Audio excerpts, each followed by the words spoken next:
Good morning, friends. This is an important income tax advisory or a suggestion made to all of you out there. There are 3 or 4 things you need to keep in mind while filing your income tax returns for the financial year 2020-2021. That is assessment year 2021-2022. Number one, update your digital signatures in the new income tax portal. That is, you have to re-register your digital signature in the new income tax portal. The earlier one, as per the old portal, is no longer valid. Number two, you can opt for either of the two income tax regimes.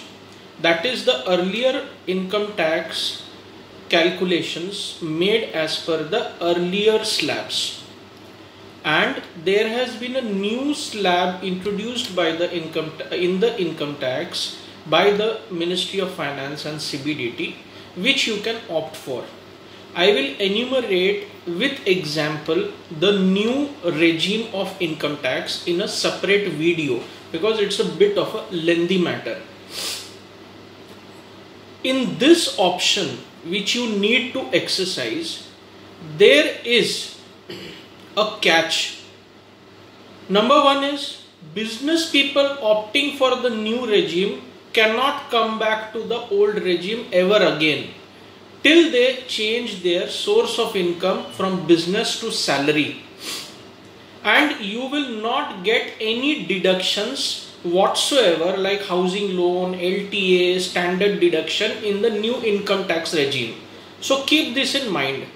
But salary people, those who are salaried, individual and HUF, can change every year by switching back to the new regime and or switching back to the old regime.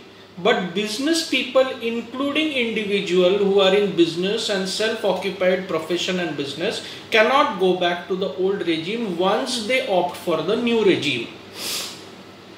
Now, if there are no deductions, why this new regime is introduced? To help those people who do not have enough liquidity to infuse funds in income tax saving options like insurance premium, availing a housing loan, repayment of housing loan, leave travel allowance, standard deduction, etc. So this I will put forth with several examples in a later video in total detail by showing you with examples how this works. Number three, due dates have been extended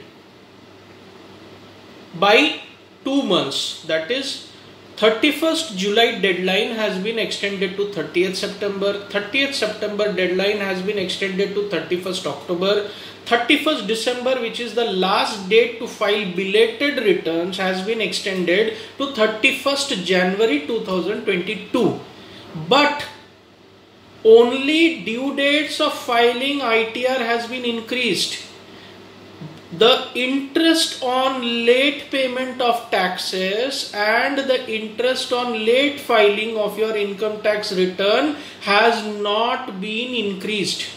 That is, for late filing of ITR, you have got interest at 1% per month under section 234A.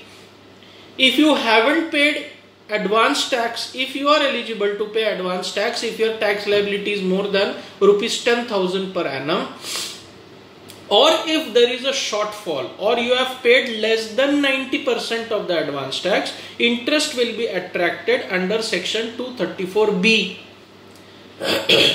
If you have missed out on the quarterly installments of advance tax which fall on 15th June, 15th September, 15th December and 15th March, then there is an interest levied under section 234C. So these have not been waived off. So be on time and file your ITR as early as possible within the earlier deadline of July 31st. In 234A, if your tax liability is more than 1 lakh, then interest will be leviable under 234A, even though the government has enhanced or increased the deadline of filing ITRs. If your liability is up to 1 lakh, then 234A will not be applicable as per the extended due date of filing ITR. Coming back, number 4, to the income tax forms.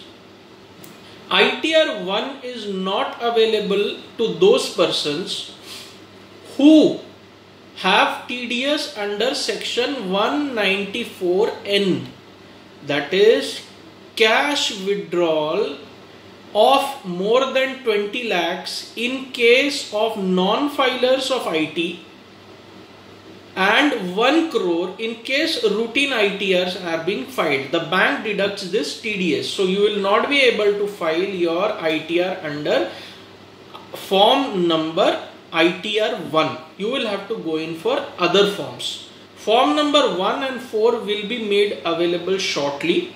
Right now the new revamped site has got a lot of glitches, due to which routine OTPs, uploading of ITR, anything etc. is not being possible on a smooth manner. But it is a new technology, it is a new site, so give it some days. I think so by July 10th or 15th the teething problems will be over and people will be able to file their ITRs in time.